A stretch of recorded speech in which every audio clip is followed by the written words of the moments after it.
అనంతపురం నగరం అంటేనే ప్రశాంతతకు మారుపేరు కూడా. చాలామంది కూడా ఇతర ప్రాంతాల వారు ఇక్కడ రిటైర్డ్ అయినప్పటి నుంచి కూడా ప్రశాంతంగా ఉంటుందని, వాతావరణం బాగా ఉంటుందని చెప్పేసి అందరూ కూడా కలుపుకొని పోతారని చెప్పేసి ఇక్కడే స్థిర నివాసం కూడా ఏర్పడుతుంటారు. చాలామంది కూడా ఇతర ప్రాంతాల వారు, ఇక్కడ రాయలసీమ వాళ్ళే కాదు, ఈవెన్ కోస్తా వాళ్ళు కూడా ఇక్కడ కన్నా వచ్చిన వాళ్ళు అయితే ఇక్కడే కూడా స్థిర నివాసం ఏర్పడుతుంటారు.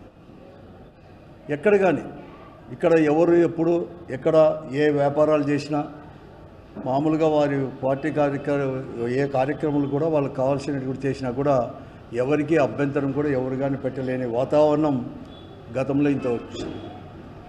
కానీ ఇప్పటి పరిస్థితి ముఖ్యంగా ఈ రాష్ట్రంలో చంద్రబాబు నాయుడు గారి యొక్క నాయకత్వంలో కూటమి ప్రభుత్వం ఏర్పడిన తర్వాత చాలా భిన్నంగా కూడా ఈరోజు అనంతపురం నగరం యొక్క పరిస్థితి కూడా ఈరోజు కూడా ఉంది. ఎలా పరిస్థితి అంటే ఎక్కడ చూసినా కూడా ఈరోజు ఉదయం లేస్తానే ఎవరైనా కానీ ఒక టీవీ చూడాలన్నా లేకుంటే న్యూస్ పేపర్ చూసినా కూడా ఏదో రకంగా ఈ నగరంలో మంచి నడిబొడ్డులో కూడా దౌర్జన్యాలు, దాడులు, ప్రతీకార చర్యలు ఇవన్నీ కూడా నిత్యం కూడా నిలయంగా కూడా మారిపోయింది ఈరోజు అనంతపురం పట్టణం అంతా కూడా. గతంలో మనమంతా కూడా ఒక సినిమా చూసాం, దండుపాలెం అనేది. సేమ్ ఆ దండుపాలెం యొక్క పరిస్థితి సినిమాలో ఏదైతే చూపించారో ఆ పరిస్థితే ఈరోజు ఇక్కడ అనంతపురం నగరంలో కూడా నెలకొని ఉంది కూడా.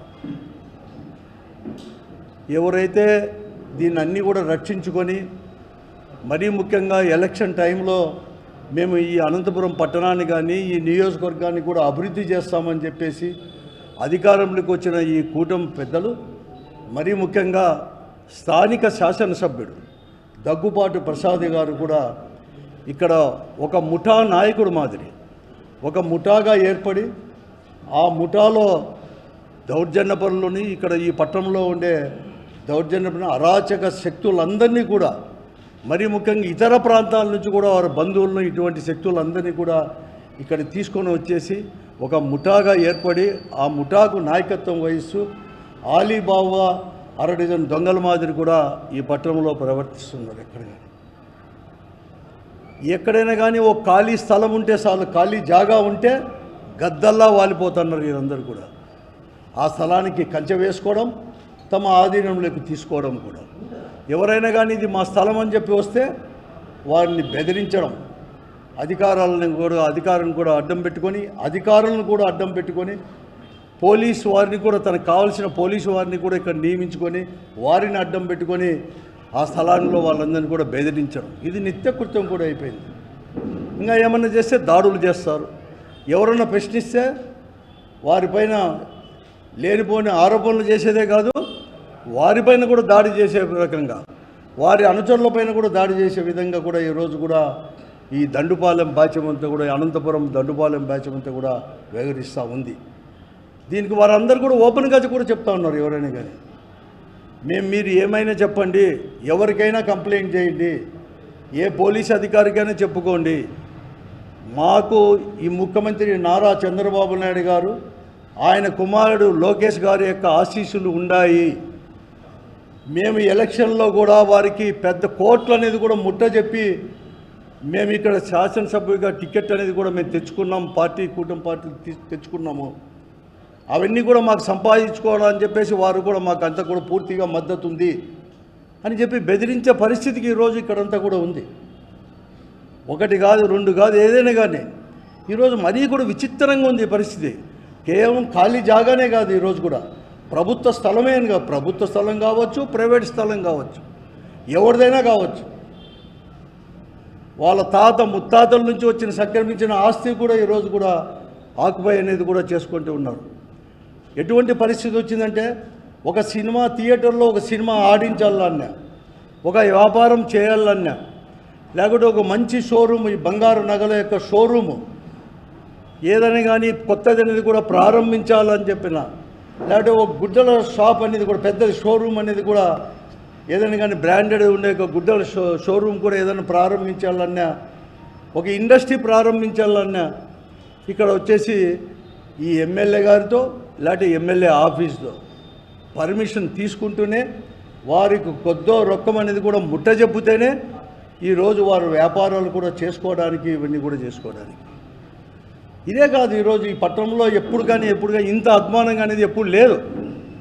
ఈరోజు ఎవరైనా కానీ ఈ అనంతపురం పట్టణంలో ఈ మున్సిపల్ కార్పొరేషన్ పరిధిలోనే కాదు, దానికి చెందిన 4 ఈ నియోజకవర్గంలోనే ఒకరు సుమారైన వాడు ఒక ఇల్లు కట్టాలన్నా,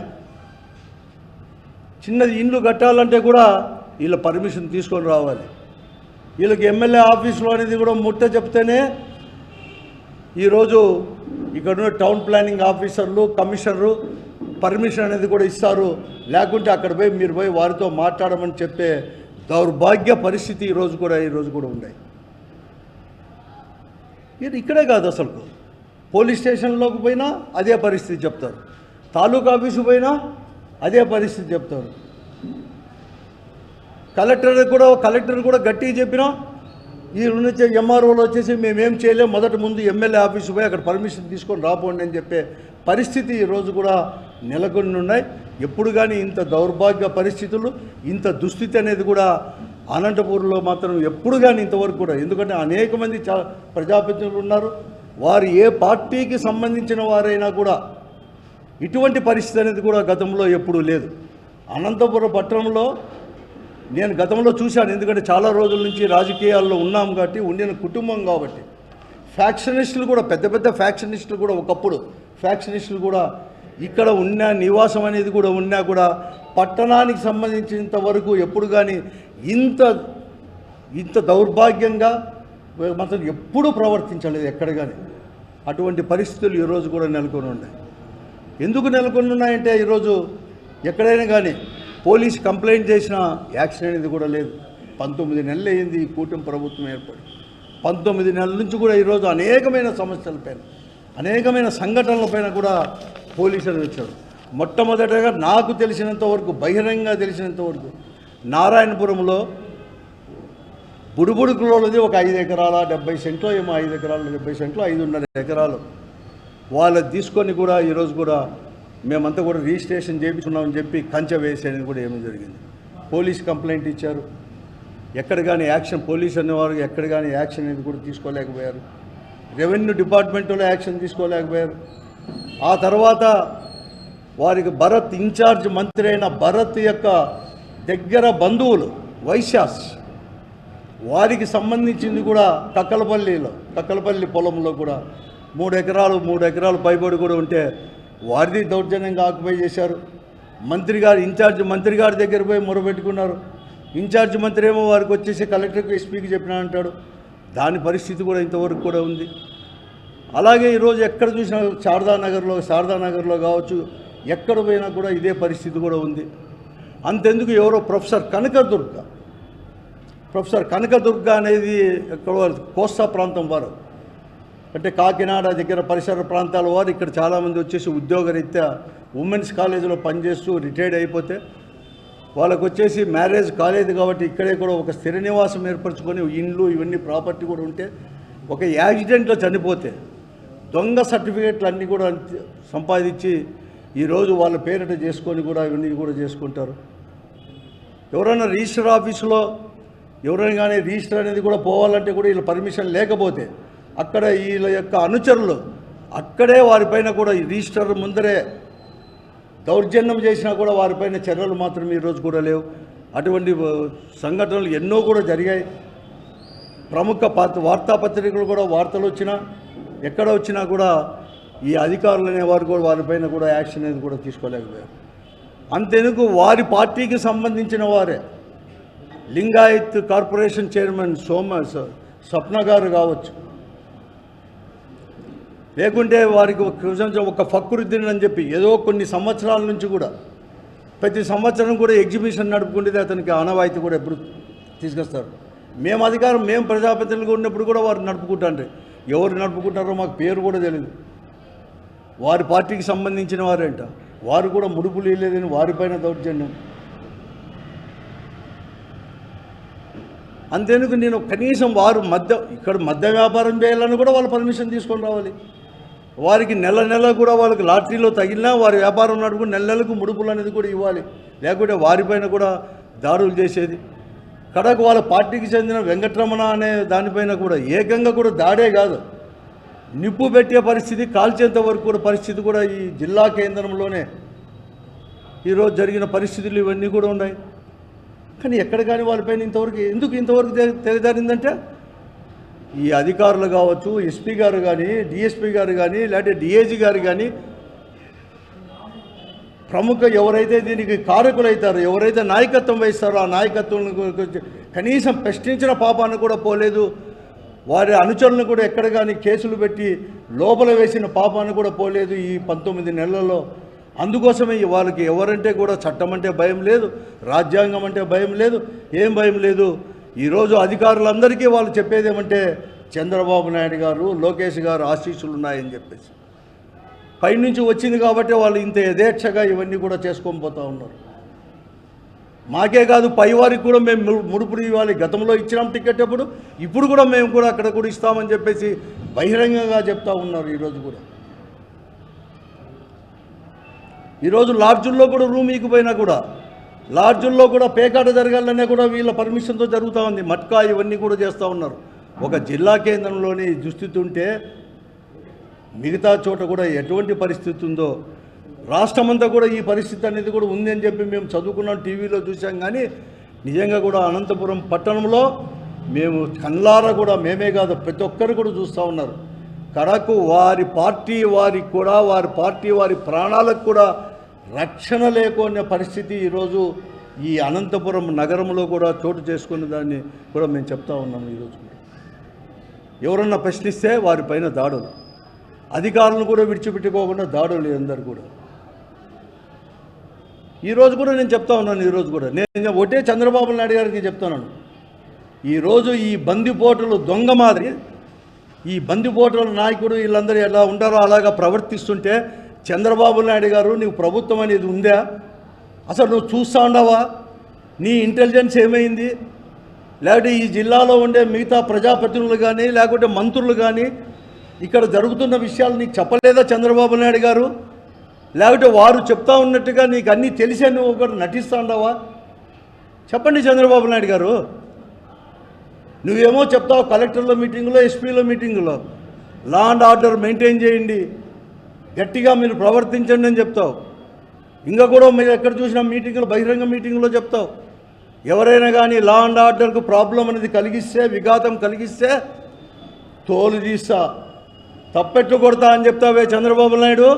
19 నెలలైందే ఇక్కడ మీరు ముఖ్యంగా శాసనసభ్యుడు, స్థానిక శాసనసభ్యుడు వాళ్ళ బంధువులు అశోక్ కావచ్చు, స్వరూప్ కావచ్చు, లేకపోతే గంగారాములో రాములో కలుసుకొని ఇంత దౌర్జన్యంగా చేస్తూ ఉంటే కడక ఎవరో బెంగళూరు పోయేవాళ్ళు, హైదరాబాద్కు పోయేవాళ్ళు కూడా రవి పెట్రోల్ బంక్ దగ్గర కావచ్చు, ఇట్లా బైపాస్ రోడ్లో కానీ లేకపోతే ఎన్హెచ్ రోడ్లో కూడా కార్లు నిలబెట్టి దోపిడీ చేస్తానని కూడా ఇక్కడ అడిగేవాళ్ళే లేరు. ఎస్పీలకు చెప్పినా కూడా స్పందించేవాడే లేడు. కాబట్టి ఇంత యథేచ్ఛగా జరుగుతూ ఉంది. ఈరోజు 2-3 రోజుల నుంచి వారి అనుచరులపైన కేసులు పెట్టినామంటావు. నీకు సోషల్ మీడియాలో ఎప్పుడో 5 సంవత్సరాల కిందట, 4 సంవత్సరాల కిందట పెట్టినోనివి నిమిషాల మీద మీరు పట్టుకొని వచ్చేసి జైళ్ళ పాలు చేసేవాళ్ళు.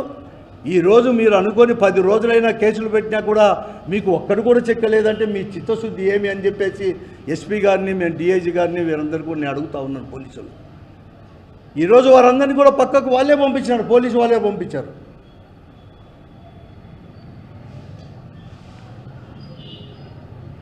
ఈరోజు భయపడతా ఉన్నారు. ఈరోజు తెలుగుదేశం పార్టీ వారు మాత్రమే ఆడిపోయి కంప్లైంట్ చేస్తున్నారంటే వాళ్ళకి ఇన్ని ఇన్సిడెంట్లు, 1 కాదు 2 కాదు, దాదాపుగా 22-23 ఇన్సిడెంట్లు నెలకు 2-3 జరిగాయి. ఇప్పుడంతా కూడా ఆ రోజు నారాయణపురం దగ్గర నుంచి లాస్ట్కి నిన్న వచ్చేసి ఆడ నిప్పు పెట్టేంత వరకు, వాళ్ళ షాపు పెట్టేంత వరకు జరుగుతూ ఉంటాయి. కడకు అరటికాయలు అమ్మే ఒక నారాయణ రెడ్డిని రుద్రంపేటకు చెందిన సంబంధించిన వారు అక్కడుండే గోడౌన్ వాళ్ళకి హ్యాండ్ ఓవర్ చేయలేదని వారిపైన దాడి చేసిన ఇంతవరకు కేసు కూడా రిజిస్టర్ చేసుకోలేని పరిస్థితి ఈరోజు కూడా ఉంది. ఈరోజు మీ నాయకులు, మీ కార్పొరేషన్ చైర్మన్లు మీకు 20 ఏళ్ళ నుంచి 30 ఏళ్ళ నుంచి తెలుగుదేశం పార్టీ నాయకులమని చెప్పుకునే వారి పరిస్థితే ఇలా ఉంటే సామాన్యుల పరిస్థితి ఎలా ఉందో అర్థం చేసుకో చంద్రబాబు నాయుడు గారు అని చెప్పి నేను అడుగుతా ఉన్నాను.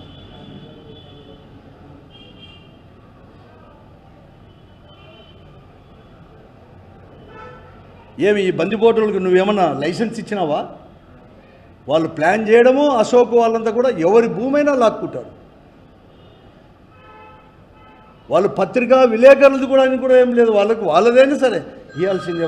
అటువంటి పరిస్థితి ఈ జిల్లా కేంద్రంలో నెలకొని ఉంటే ఏం చేస్తూ ఉంది ఈ తెలుగుదేశం పార్టీ కానీ మిగతా పార్టీలు కూడా అధికారంలో ఉండే పార్టీలు అని చెప్పి నేను అడుగుతా ఉన్నాను. కనీసం ఒక తూరు రివ్యూ అన్న చేసుకోలేరా? మీరు అభివృద్ధి చేయిస్తే చేయకపోతే చేయకపోయేది. ఎప్పుడు కానీ ఇదే తెలుగుదేశం పార్టీ అధికారంలో ఉన్నా కూడా ఇటువంటి దుస్థితి మాత్రం ఇక్కడ మాత్రం అనంతపురం లేదు. భయపడే పరిస్థితి కూడా ఈరోజు కూడా ఉంది. తెలుగుదేశం పార్టీ వాళ్ళే కాదు, ప్రతి ఒక్కరు కూడా.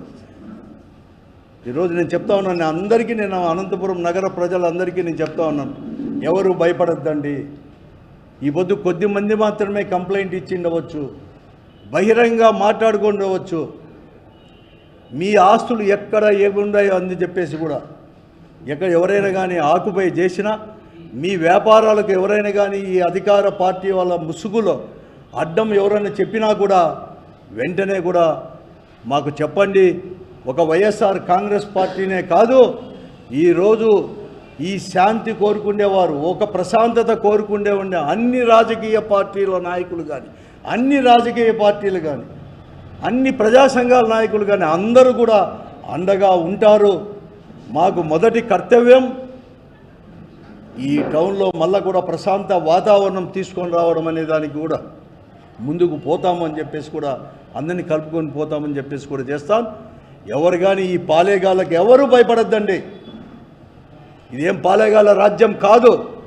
శాసనసభ్యుడిగా మనం ఓటేసాం, కానీ ఇంకా కావాలంటే మంచి చేసి ఇంకా ఒక తూరుగా అంటే 2 తూర్లుగా అంటే 4 తూర్లు ఎలక్ట్ కాండి ప్రజాస్వామ్య పద్ధతులు. అంతేగాని పాలేగాళ్ళగా వ్యవహరిస్తే తస్మాత్ జాగ్రత్త అని చెప్పి నేను చెప్తా ఉన్నాను.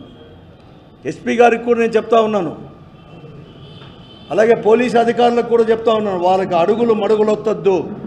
అధికారం తప్పు ఎవరు చేసినా కూడా తప్పే, దౌర్జన్యమే, ఆక్రమణే. ఈరోజు మీ పోలీస్ కానిస్టేబులే కాదు, ఈ ముఠాలో నేను ఏదైతే చెప్తానో దండుపాలెం ముఠాలో ఇంకా కూడా పోలీసు వాళ్ళు కూడా ఉన్నారు, రెవెన్యూ అధికారులు కూడా ఉన్నారు. అందరినీ మీరు ఎంక్వైరీ చేయండి, వాళ్ళ ట్రాన్సాక్షన్స్ చూడండి. నేను ఇప్పుడు చెప్పిన 4-5 మందివే కాదు, ఈ దండుపాలెంలో ఉండే 15 మందో 20 మందో ఇక ట్రాన్సాక్షన్స్ చూడండి. ఆస్తులు ఏమేమి రిజిస్టర్ అయినాయో వాళ్ళ యొక్క బంధువుల పేరిటగా అవన్నీ కూడా చూడండి. అన్నీ కూడా బయటకు వస్తాయని చెప్పేసి కూడా కోరుతా ఉన్నాను, హెచ్చరిక కూడా చేస్తా ఉన్నాను. వెంటనే ఏదో కేవలం వాళ్ళ అనుచరులు మాత్రమే కాదు, వాళ్ళ ముఠా నాయకుడు శాసనసభ్యుడు ఎవరైతే స్థానిక శాసనసభ్యుడు ఉన్నాడో అతని పైన కూడా ప్రత్యక్షంగా కూడా నిన్న ఎవరికైతే నిప్పు పెట్టారో ఆ షాపు ఓనర్ కావచ్చు, లేకపోతే స్వప్న గారు కానీ, లేకుంటే ఇదే వాళ్ళతో కూడా ఆయనే మాట్లాడినట్టు కూడా వాళ్ళు చెప్పినట్టు కూడా కంప్లైంట్ కూడా ఇవ్వడం జరిగింది, ఆ ఫక్రుద్దీన్ కానీ అంతా కానీ. కాబట్టి వారిపైన కూడా పెట్టి తగిన చర్యలు వెంటనే కూడా చేసి చర్యలు తీసుకోవాలి అని చెప్పేసి కూడా కఠినంగా కూడా శిక్షించాలి. వాతావరణం మళ్ళీ మొదటి వాతావరణం తీసుకొని రావాలని చెప్పేసి కూడా పోలీస్ అధికారులకు మనం చేస్తాం.